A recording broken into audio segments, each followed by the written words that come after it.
Good morning everyone and welcome to the 7th in the LimitState webinar series for 2015. Today's webinar is Introduction to LimitState GEO. It will introduce you to the technology behind our geotechnical analysis software LimitState GEO and also demonstrate how the software can be used for a number of different situations. The main section of the webinar will run until approximately 10 AM UK time and will include 5 or 10 minutes at the end for questions. These can be posted at any time via the chat functionality that's present in the webinar interface in front of you. We do try and answer as many questions as we can, but sometimes this isn't always possible, so apologies in advance if we're unable to get to yours. We will, however, follow up any unanswered questions after the webinar is finished. We have a mixed audience today. Some of you will have used LimitState GEO before, some of you will be new to it. If you do have some specific questions regarding the software which may require some consideration or time, please contact us outside the webinar via info@limitstate.com and we'll be happy to answer these in detail for you. Now, in this introduction, I will be demonstrating the software. Initially, I'll do a brief introduction to the company and how the software works, and then move on to actual demonstrating it live on the screen. So this little introduction to LimitState, the company. University of Sheffield has been conducting research into limit state analysis and design and use of optimization in civil engineering for almost 2 decades now. LimitState was spun out from the university in 2006 with the aim of making this research available into industry. Of course, industrial users not only want powerful tools, but also ease of use and support, which is what LimitState provides. It's also got sophisticated testing systems in place. That means every time the software is changed, almost 1,000 tests are automatically run to make sure the software does what it's supposed to do. Now, LimitState focuses on tools for ultimate limit state analysis. To put this in context to other currently available software, on the one hand, we have generally easy-to-use software and spreadsheets based on conventional hand calculation type methods that can handle a specific problem type. And on the other hand, at the bottom right of this screen, we have the more complex finite element-based software, which can model any problem geometry and complex soil behavior. Now, there's a gap between these two, which we feel is filled by computational limit analysis, which provides the geometrical flexibility of finite element with the ease of use of traditional methods. Essentially, the only parameters that you need for the soil are the cohesion, friction, and unit weight. And LimitState not only apply this to geotechnical problems, but also to analysis of arch bridges and concrete slabs. Now, in the context of geotechnics, this allows the software to determine the collapse state for any problem geometry, and it's able to model slopes, retaining walls, structural elements, and soil reinforcement as shown by these examples. Essentially anything you can draw, it can determine the ultimate limit state. And similar flexibility is found in the other LimitState products, which are present: a LimitState ring for masonry arch analysis and LimitState slab for concrete slab analysis, with several more in the pipeline. If you've not used our software before, you might not be aware of how easy to use it is. This is one of the attractions that have led it to being adopted by a wide range of companies across the world. And part of my aim is to demonstrate this ease of use during the webinar. Okay, so that's enough for the brief introduction. Let's just try out the software.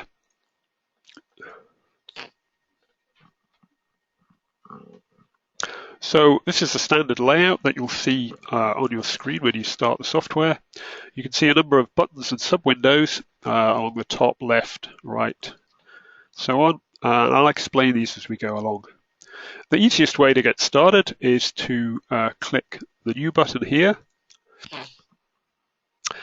And we get a choice of options here. We can use the empty project to draw our own geometry, but the software comes with quick build wizards to create standard geometries, which we can then modify later. So we'll start with a simple footing. Now this takes us through a setup wizard, and I'll just step through that quickly. So first screen is just to put some general information about the problem being set up. Second screen puts on the geometry. So we'll stick with the standard geometry. Third screen allows us to define the properties of the soil. We can create soil with drained or undrained strengths and a unit weight. So we're going to set this up to be undrained, 50 kPa, unit weight of 20. We can then set up the properties of the footing. We're just going to make that a rigid block. And we can apply a load. And I'm going to set that to 100. So we're going to apply a load of 100 kilonewtons per meter length on the footing. We can also set partial factors. I'll come back to that later on in the webinar. And we can set various parameters to do with the solution. Again, I'll come back to that later on. So the software quickly generates the geometry, and anywhere I click on the screen, anything I click on, its properties appear in this property editor on the top right. So if I click here on the block of soil, its properties appear up here. So there's various properties to do with that block, but also it tells me what the soil is in there. It's called the footing soil. And we can see that it's got an undrained strength of 50 and a unit weight of 20 and various other properties. Again, if I click on the load here, its properties appear up here. Now, loads can be defined as permanent, variable, or accidental, or any combination of the three. That follows the Eurocode style designations. And in this case, we've got a permanent load of 100 kilonewtons per meter squared, or per meter. In this case, it's a 1 meter wide footing. And we have this thing called adequacy. Now, this is a key principle in the software, which I'll try and explain as we go along. What that means is we're trying to analyze a problem and at its ultimate limit state. If we've designed and if anything we design, obviously we hope doesn't collapse, but to do an ultimate limit state analysis, we need to be able to analyze it in its collapsed state. So we need to drive it to failure by some means. For a foundation, the easiest way to do that is to increase the load on the foundation until we get to collapse. So what this is telling the software to do is apply that load of 100 and then find the factor by which we need to multiply it by to give us failure. In other words, we get a factor of safety. It's equivalent to having a factor of safety on load in this case. That's setting the adequacy equals true. Now, if I click solve here, this button here, the software will quickly iterate to the collapse mechanism, so we can see that for a foundation on a clay soil that we have here, we get the classic pyramidal mechanism. I can animate that by pressing this button to see how that plays out. And I get this adequacy factor here on load. So that's telling me that I need to increase the load by a factor of 2.6 to get to collapse. And since the load was already 100, it means the collapse load is 260. And we could have calculated that from standard bearing capacity formula. For this particular problem, it's 2 plus pi times the strength of the soil. And the soil, as we saw, has a strength of 50. So that comes out at pretty much 260, for about 1% of that. Now, that's a very basic problem, but it's often the non-standard problems that cause problems. So what happens if there's a slope on one side? So again, with the geometry, I can click on any geometry. I'm clicking on a vertex at the corner here. I get its coordinates here, but if I click on it and press the delete key, I can just remove it. And if I click on this boundary, its properties appear up here. It's called a fixed boundary, but I can set that to free. So now I've got a problem with a foundation right on the edge of a slope. Again, it's an undrained slope. If I click solve, the software finds a different collapse mechanism, and the adequacy factor has dropped to 1.8. So now we've only got a margin of safety of 1.8 on the load of the foundation. I can undo those changes that I've just made, clicking this undo button up here. So I revert those two changes. The other thing that perhaps could happen is that someone digs a trench to the side of the foundation, and again we want to see what effect that has. And now we've got a simpler mechanism, and the adequacy factor has dropped to 1.15, so we've got a much lower margin of safety on the problem.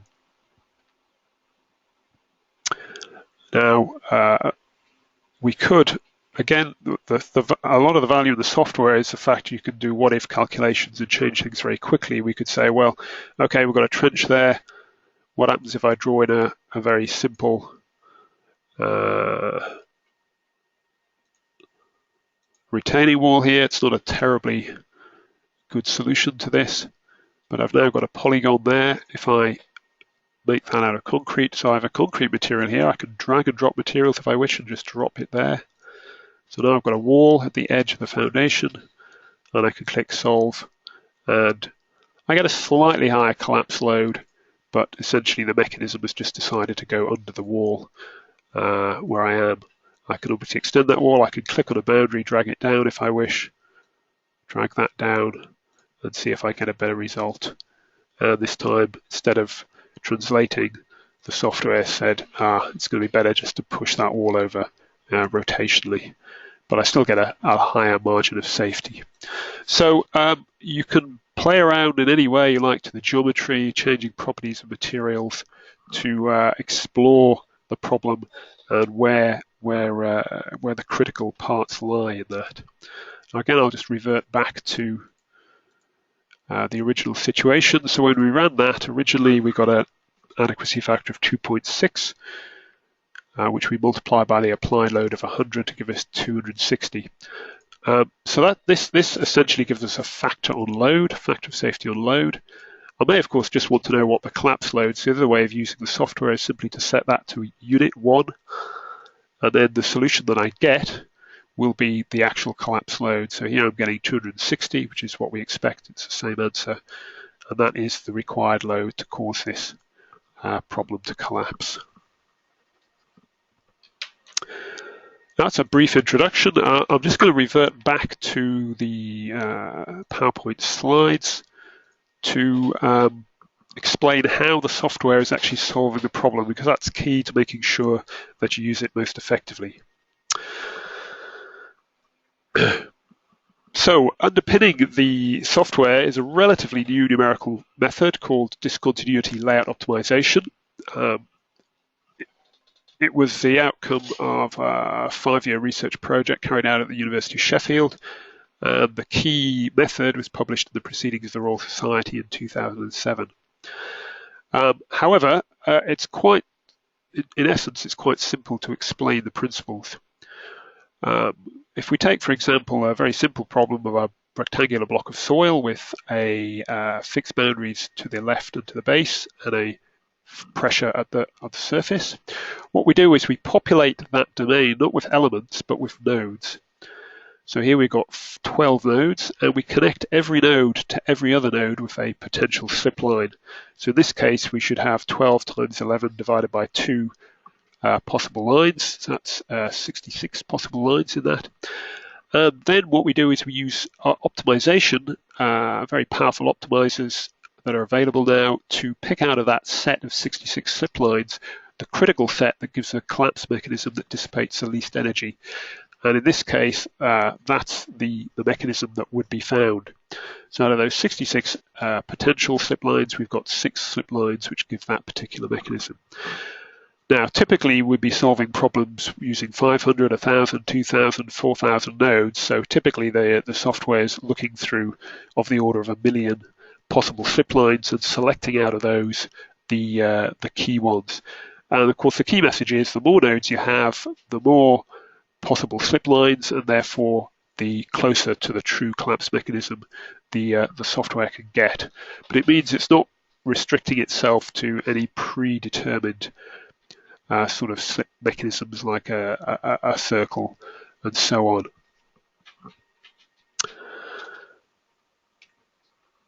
Now, once the problem has been solved in the context of the optimal layout of slip lines, the software then connects all those slip lines together to form rigid blocks, and then it animates those to give the user an impression of what's actually happening as a mechanism, just to aid interpretation.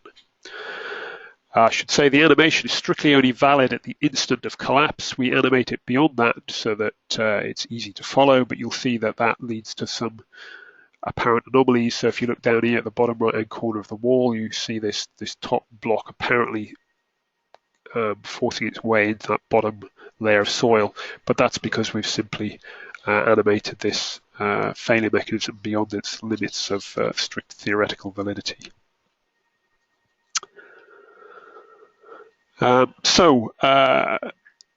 We've seen this problem before, but the software we've tried out on many different benchmark problems. So this is a classical pyramidal punch, and we get within 1% of the exact solution in about 1 second. And one of the nice things about the discontinuity layout optimization technique is that it can handle these singularities or fan zones without difficulty. So where all these slip lines are meeting at a point, that's essentially a mathematical singularity, which can cause significant challenges for finite element methods, and you need to use mesh refinement or other techniques to get around that.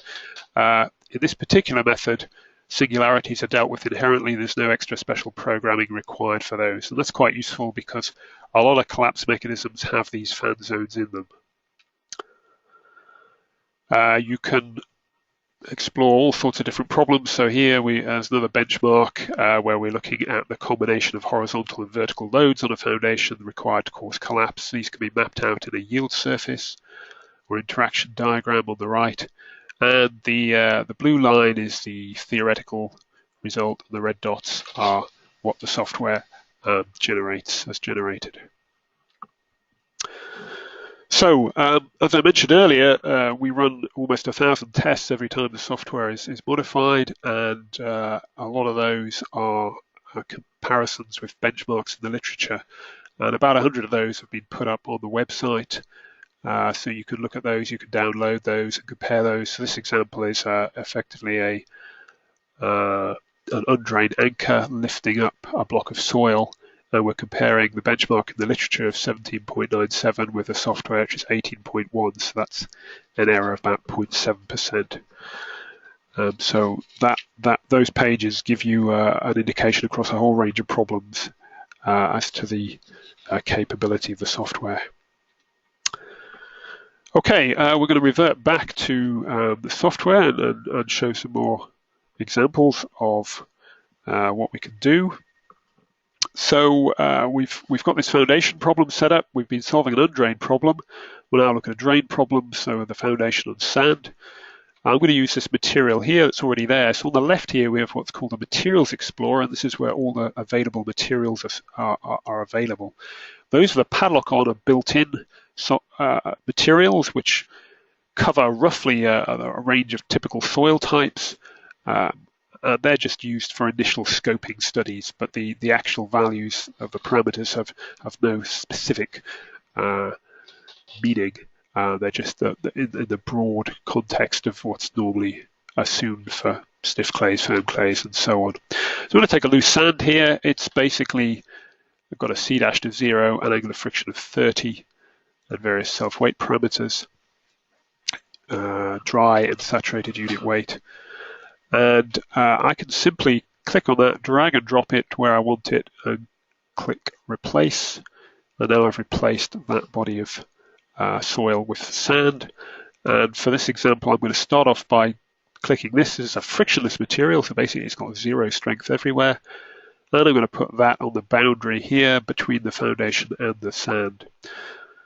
So essentially, we can apply materials to 2-dimensional solid bodies or 1-dimensional boundaries, so we can set up the interface properties. So basically, I'm modeling a smooth footing on sand. So if I click Solve, I should get the collapse load for a footing on a block of sand. And if I animate that, I get this solution. Now you'll see in the animation that various gaps open up along some of the shear planes, and that's because the software models the soil using rigorous plasticity theory, and in plasticity theory, the frictional behavior of sands is represented by dilation. So you basically, as the sand shears, it will dilate, and that is reflected in the animation. Now, as I said earlier, a key part to the solution is how many nodes we have. So if I click this function preview nodes, it displays the number of nodes in the problem. And I can see where those are. If I want to have more nodes in, I can control this using this setting here. I can choose coarse, medium, fine, very fine. So if I choose fine, that gives me 1,000 nodes, or I can type in that directly. I could type in, if I wanted 1,010 nodes, I could type that in directly. But I'll leave it at 1,000. So if I preview the nodes again, you'll see I've got many more nodes in that problem. So if I solve again, what I should do is get a more refined mechanism. The software's got more potential slip lines to work with, and we get a lower collapse load. So it takes a little longer to solve. We now got 282. Before we had 303, so that's gone down by about 7%, I think. And what I generally do with the software is, if I'm exploring problems, setting them up, is generally run it on a fine nodal density. But I'll just, for the moment, I'll just click this unlock button, which takes us back to out of the solution mode. I'm going to set this to very fine, which is 2,000 nodes. So that will use a lot more nodes. It'll take a bit longer. But as I was saying, what I tend to do is use it on medium nodal density. So it's very interactive. I get the solution back in a few seconds. But when you've kind of homed in on the final analysis, then you would increase the number of nodes until you see little change in the adequacy factor in this case. So we've now moved from about 280 to 260. So again, it's gone down another 7 or so %. I should say this particular problem is actually one of the most challenging problems for any numerical software, and it's very, very sensitive to angle of friction. And so if I change the angle of friction by just 1 degree, I could change that load by probably 20, 30, 40 in that context. Now, I'll revert this back to medium for simplicity. What you'll have seen is that with a solution, what actually happened is the solution is actually intersecting these outer boundaries. And that essentially means that the boundaries are too close and are restricting the mechanism. So unless these are real boundaries, we should move those out. And let's click there. If I unlock, I can click and drag them out like that if I wished. But what I'm going to do instead is actually we'll revert back to the original state.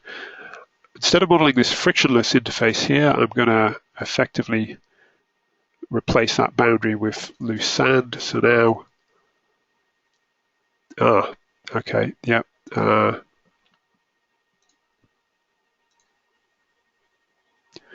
see what I'd done. I'd actually put a medium dense sand there rather than a loose sand. So if I make that all loose sand and I revert back to the frictionless soil. Yes, when I set up this example, I was expecting this smooth mechanism not to hit the boundaries, which is what it's doing in this case. So that is okay, but as soon as I change to a fully rough boundary and I solve, then the mechanism is constrained by these boundaries, so I need to move them out, as I said earlier. Now, anything I click on, as I said, its properties appear up here and its geometry appears down here. Now I just happen to know that I need to change these x-coordinates of that right-hand boundary to 3.5, and similarly on the left-hand boundary to minus 3.5 to fully accommodate the failure mechanism. Obviously failed to type in both numbers properly, minus 3.5, minus 3.5. And I also need to lower that boundary, the y coordinates, down to minus 0.25. So I know in advance that that will give me the a full solution. And if I click on this button here, that will zoom all back to get the whole image on the screen. So I click solve there, and I get the mechanism for a rough footing. And we get a lower adequacy factor than before because the mechanism is not constrained. I think comparing the previous value, because I've changed the material property, that's not so relevant. But we get a revised result. So that's looking at the foundation, a little bit about nodes. You can, we're modeling dry soil here, we can model water tables. So the simplest case, I haven't got time to go into all the different ways of modeling water, is to use a water table function here. I'll just do a case where, say, this foundation has been flooded. I can drag and drop that, say, to a certain level, and if I solve that, essentially we get the same mechanism in this particular case, but the collapse load has dropped from previously 147 to 100, and that's the effect of the water reducing the, you can either think of that as reducing the buoyant weight of the soil, or the water pressures reducing the shear strength. Okay, so that's foundations. I'll just revert back to that. What I'll now do is have a quick look at slope problems. So I'm going to revert back to the wizard, and I'm going to run this slope stability wizard. So as before, that allows you to set up geometry, material, water table, material properties, and so on. I'll just flick through those. And we get, in this case, the default, which is a very steep, undrained slope. Now, the key difference here is that for slopes, we're not usually looking for a factor on a load like we might be on a foundation to measure the safety. We're perhaps more interested in the margin of safety we have in terms of strength. And effectively, a factor on strength is equivalent of what you typically get out of standard method of slices slope stability software. So up here we have a setting which is factor load, which we were using for the foundations, and we have factor strength, which we use for slopes. So if I click solve here, what the software will do is find what factor we have to reduce the strength of the soil by to cause collapse.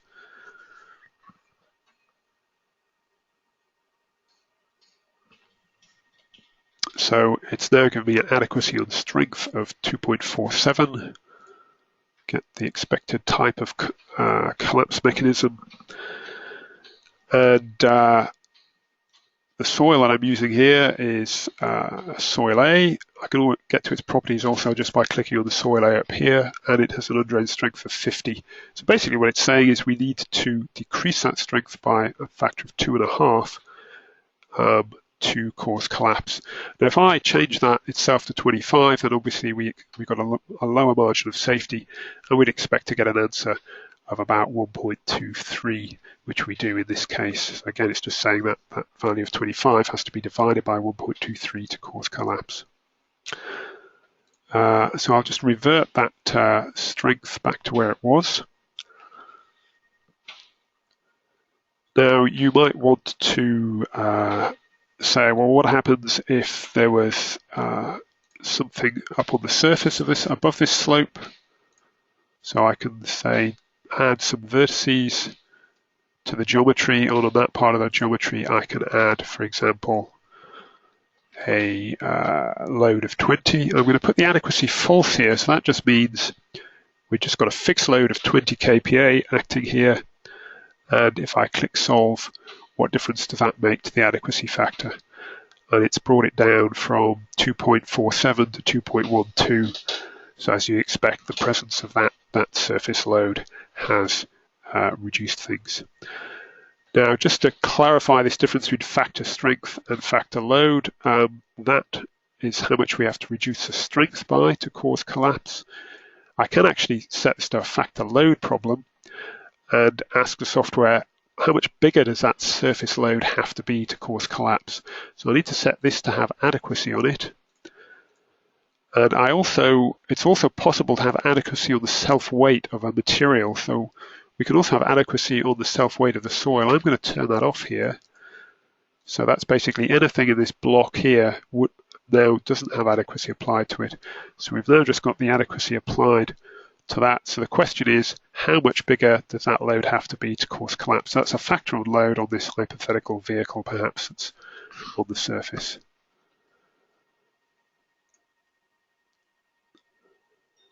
And now we get a different looking mechanism and a very different factor. Now that's to be expected, where the factor on strength and factor on loads are highly unlikely to be the same. So we get a different sort of collapse mechanism, and it's basically saying if we increase that load by a factor of 6.4, we will get collapse. But because that load's gone up, we've got a slightly different collapse mechanism. Now, the key thing is that in both cases, that adequacy factor was bigger than 1, and that essentially means that the system will not collapse within the context of the sort of nodal setup that you've put in. Okay, what you can also do is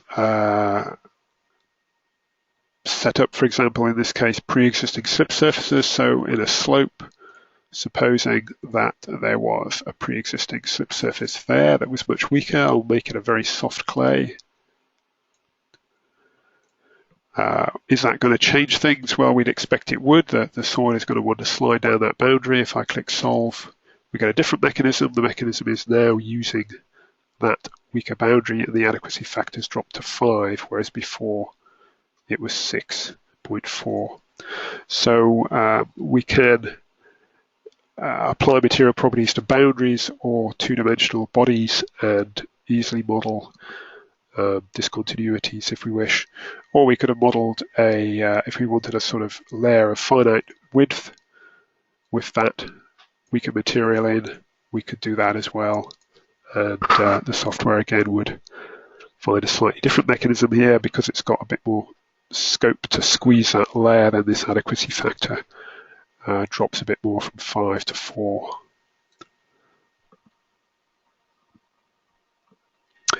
Okay, so that's a brief look at slopes. We'll have a quick look at a retaining wall problem. So here we've got a gravity wall. I'm just going to click finish for the standard sort of wizard geometry, but we can change that if we wish. So if I click solve here, I get a simple sliding mechanism in this case, and the adequacy factor here is applied to that surface load. So it's saying you're going to increase that by a factor of 20 to cause collapse. And that surface load is fairly low. That's it's a variable load of roughly 5.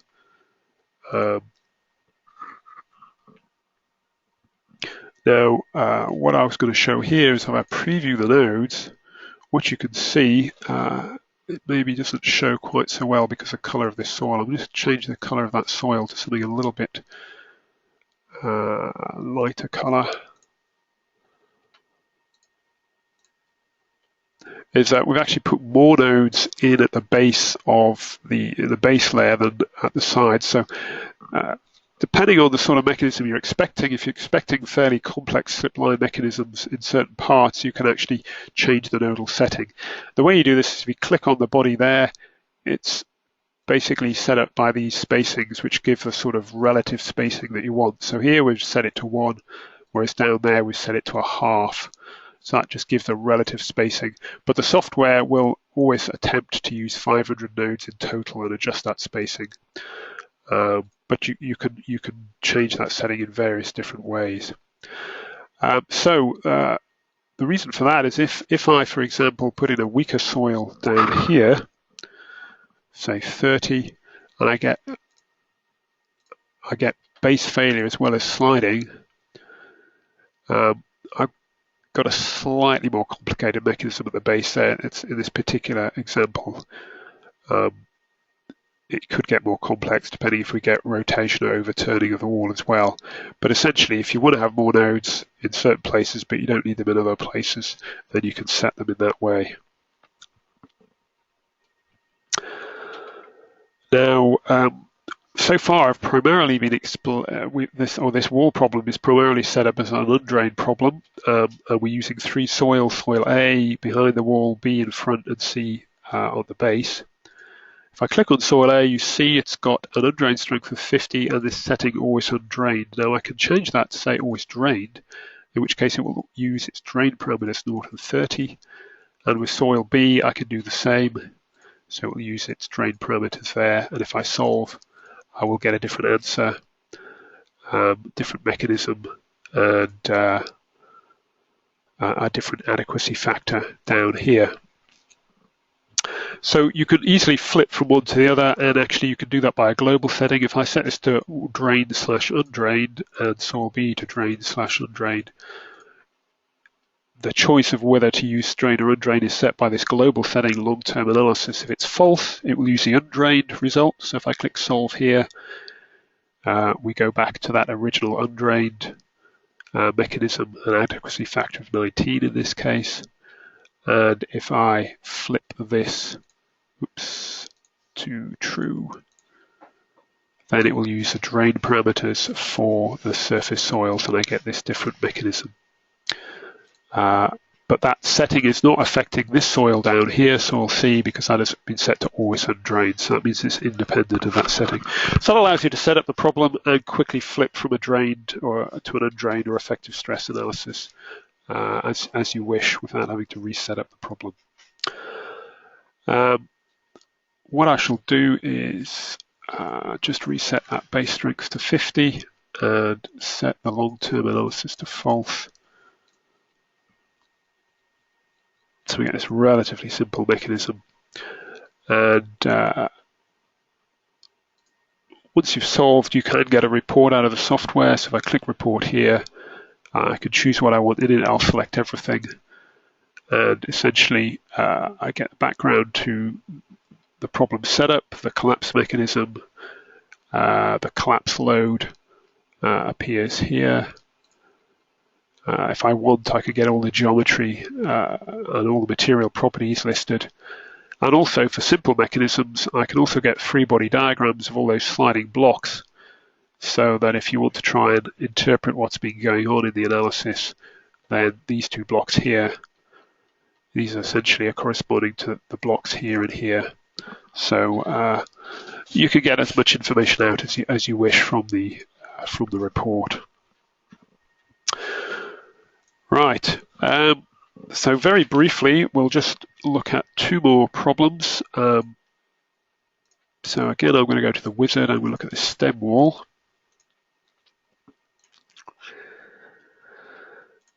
So we can model that and get a collapse mechanism as we wish. Now, in many cases, you will be not want to use a standard wizard geometry. You'll have your own geometry. You might well have that drawn up with a CAD type application, and you can import and export DXF files from the software. So what I'm going to do is actually take this as an example. I'm going to export its geometry using this export facility.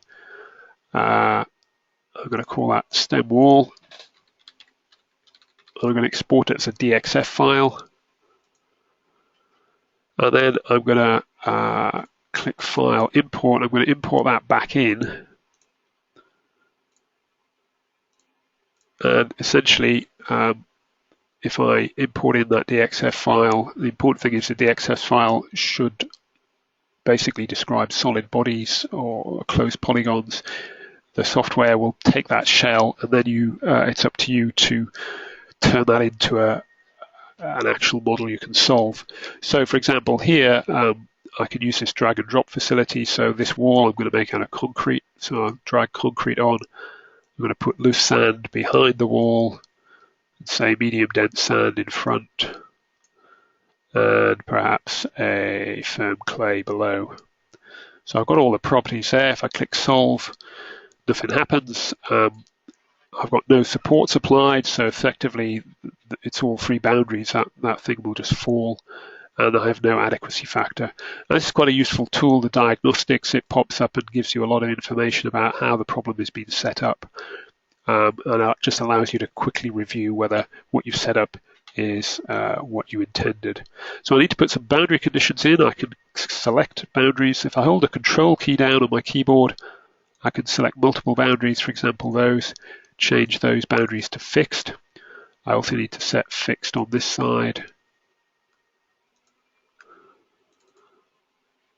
And I need to apply adequacy somewhere, or I can just set to I'll just put a surface load on here. So permanent load of say 5 with adequacy applied. That's actually normal to the surface. So if I click solve, I should get a collapse mechanism. And in this case, it actually causes a little bit of rotation in the wall, which gives rise to this kind of slipline pattern. So you can see from that how we can import materials. Okay, the last example I want to demonstrate is a sheet pile wall. So we have a sheet pile wall here. I'll just accept all the defaults.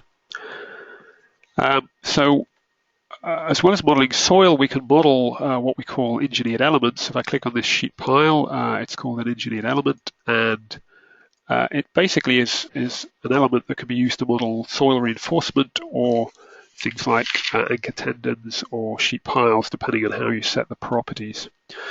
So for this one, a sheet pile, the key property is that it has a bending moment of resistance. And these properties are less relevant. These are basically tensile and compressive strengths, which aren't so relevant for sheet pile walls, but are so for soil reinforcement. And we have other factors up here. I haven't got time to explain them, but they allow us to model soil nails, essentially one-dimensional reinforcement as well as two-dimensional reinforcement. But the key thing is that this has a bending moment resistance of 150. If I click on the element itself, its materials appear here, and you see it's got a right, left, and the element itself there. So we just looked at that material, but I can apply interface conditions. So I've actually made this a frictionless wall, and I've got this property called tension cutoff, which allows tension cracks to form, and I've got that on both sides of the wall. So if I click solve here, the software is actually going to say how much heavier does the soil behind the wall have to be to cause collapse. We've got adequacy set on the self-weight of that soil. So I click solve, I get this kind of mechanism. So again, it's undrained soil, and what you can see when I animate is I've actually got quite a big tension crack forming between the soil.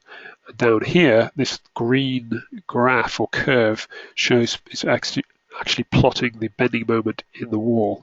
Now, that is a bending moment that is present at collapse with this adequacy factor applied to the soil. Now, see, the adequacy factor is only just above 1, so this wall is almost on the point of failure anyway.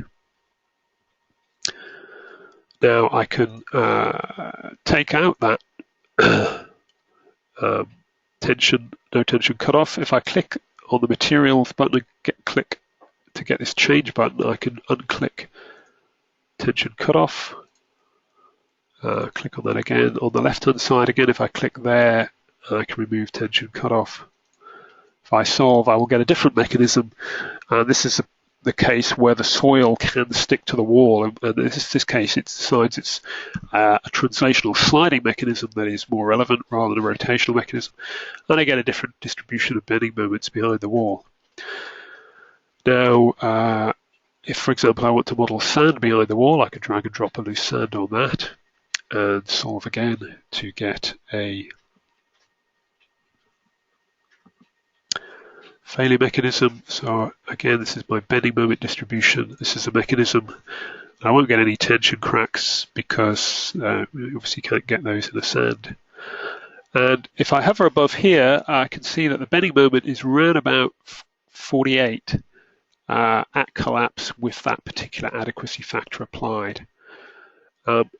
If I want the wall to model bending, at the moment its strength is too high, but if I reduce the strength down to say 40, actually I'll put it at 25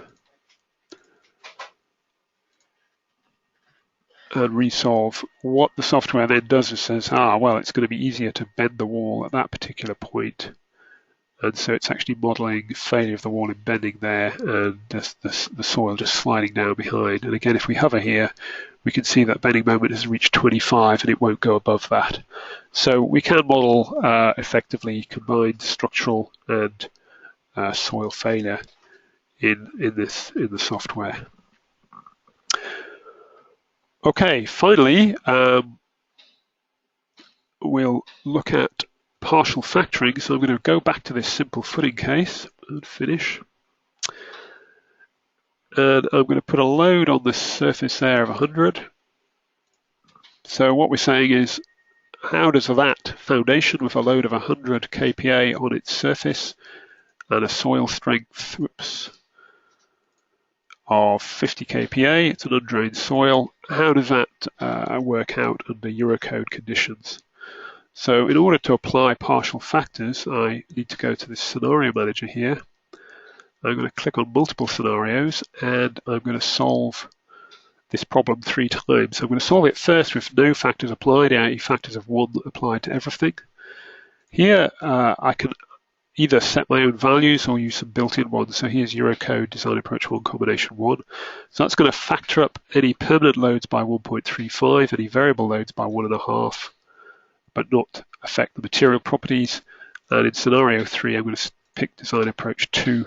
That will factor up variable loads, but it will factor down soil strengths, C-tan fine Cu in the problem. So I click OK and click Solve. What the software will do is it will give me 3 tabs and solve those 3 scenarios separately. Now, in fact, the mechanism is going to be the same in each case, and that's just what you get with a clay soil effectively. But I get 3 solutions you can see here. For no factoring, I get 2.6. It's an adequacy on the load. For Design Approach 1 Combination 1, I get an adequacy of 1.92. And Design Approach 1 Combination 2, I get an adequacy of 1.85. So you can interpret this adequacy factor in a sense as an over-design factor. We've already applied partial factors to the properties in the problem. And this adequacy factor, as long as it's bigger than 1, then essentially it means that the system complies with the code.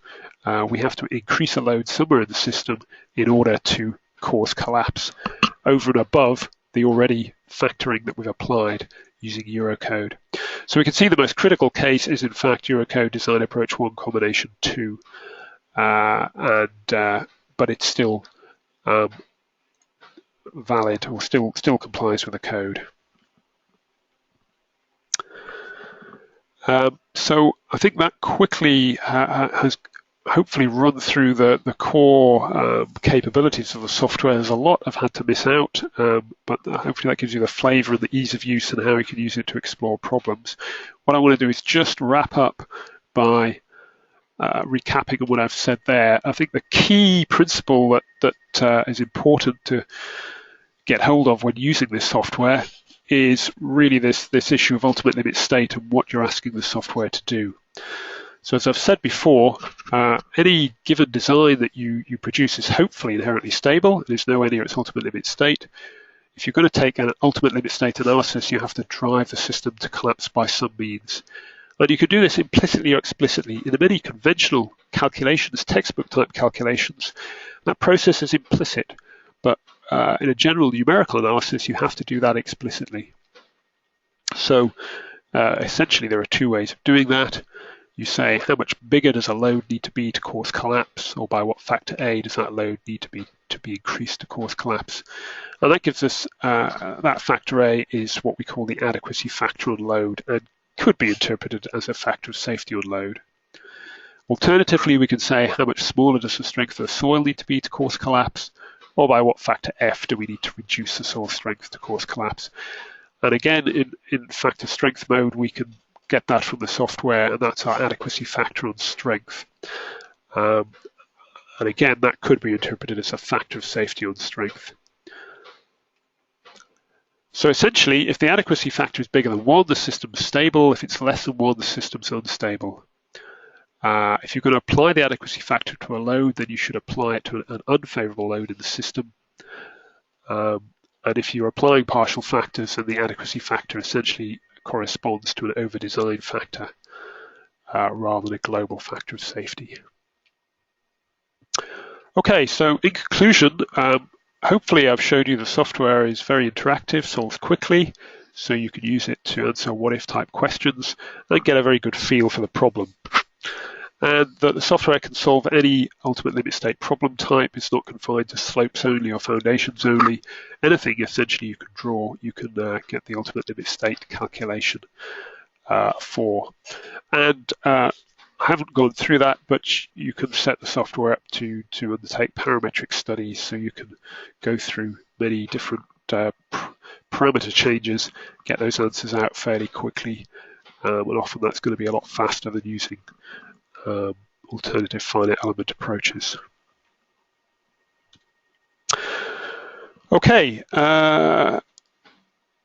we now have a few minutes for questions, which if you want to post, you can post that up on the chat or the questions section on the dashboard for the webinar.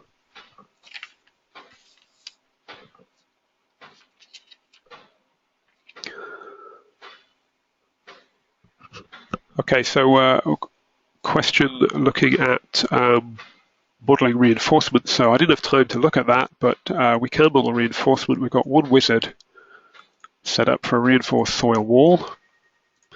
So this is essentially modeling a concrete facing, and the concrete facing has metal strips attached to it. So we're using the reinforcement to model that.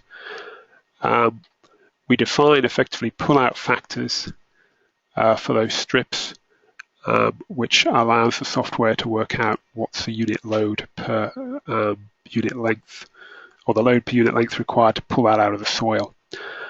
The software doesn't need to kind of work out, it will just find the mechanism that includes that reinforcement inherently. It doesn't need to try and differentiate between pull-out lengths and so on. It can work out complex mechanisms through that, but essentially it's taking the tensile force, or the force that's applied to that facing block, back into the soil in tension. So if I click solve, we're on a factor load, so we're saying, well, how much bigger do we have to increase the load in the system to cause collapse? And we should get a mechanism which comes through.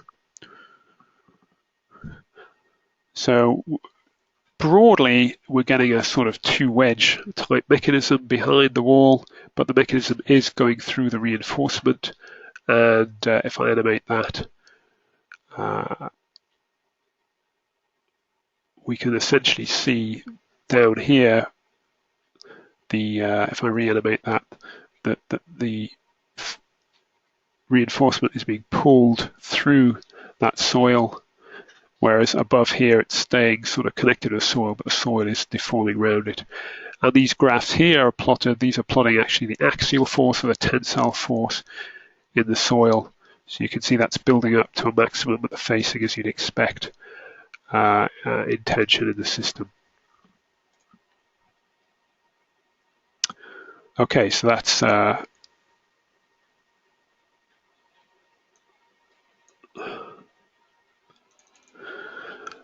A question, can the reinforcement also be used for slopes? So yeah, the answer is yes. So we can place reinforcement into the slopes. So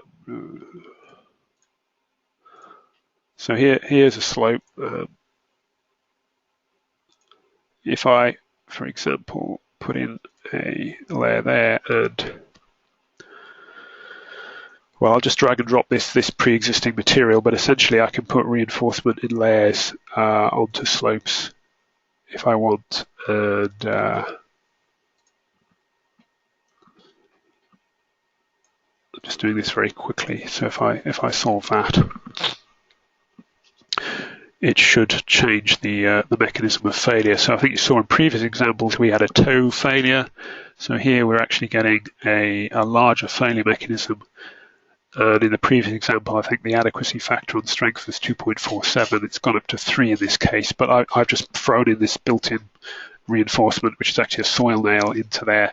It could also model a geotextile behavior. Okay, I got a question asking, can Hoyt-Brown strength parameters be used? we don't use them directly, but what we can do is combine materials. So if you can plot out your Hoyt-Brown nonlinear yield surface, plotting shear strength against normal strength, the software primarily uses just linear yield surfaces, but you can actually approximate the Hoyt-Brown yield surface using 2 or 3 linear yield surfaces. And what the software allows you to do, if I, for example, go to simple footing, okay, finish. I've got a loose sand there. I'll duplicate that material, so I click duplicate there. That gives me a copy there. So the loose sand itself has an angle of friction of 0 and 30. C dashed of 0, friction of 30. I can actually go for a slightly higher C dashed and perhaps a lower friction angle. So that's a yield surface that would intersect the original 0.30 yield surface. And what I can do is I'll just change the color of that material so it's obvious. We can actually combine materials. So if I drag and drop that on there, and instead of saying replace, click add, I get this checkerboard pattern to say I've now essentially got 2 materials in here. And what the software will do, it will use the weakest material, so the lowest part of that yield surface. So you can actually build up curved yield surfaces using a set of linear yield surfaces. So in that sense, you can model Hoyt-Brown strength. Okay, got a question, can I quantify deflection on sheet pile walls? Not directly in this software. The software is aimed specifically at solving ultimate limit state problems. So it can find collapse, but once you've got collapse, effectively you've got a dynamic failure. It's not actually moving and then stopping. Once it collapses, you get a collapse mechanism, and that's illustrating how it would fail. So you wouldn't directly be able to get sheet pile wall deflections. You could estimate them looking at bending moments in the wall and using perhaps mobilized strength approaches in British Standard 8002, but the software itself is not aimed at, is aimed specifically at ultimate limit state strength approaches. Okay, I think we're rapidly running out to the 10 o'clock finish point. So if I could just thank everyone for listening. I hope you found it informative. If you're current users, hope you've learned something new about the software, maybe you didn't already know. And if it's prompted any other questions, please do get in touch. Feel free to phone us at LimitState or email us at support@limitstate.com. We'll be happy to help. For those of you who aren't current users of LimitState GEO, we'll be in touch over the next few days to get some feedback and find out if you've got any other further questions, or see if you think LimitState GEO will be useful to you. You may be interested to know we've got a number of forthcoming webinars covering all the LimitState product range, some of which will focus on more particular problem types and applications with LimitState GEO. So please look out for the event notifications that will be sent out via email and also posted on our website, www.limitstate.com/events. So again, thank you all for taking the time to join us, and I hope you can join us again for one of the future sessions. So thank you.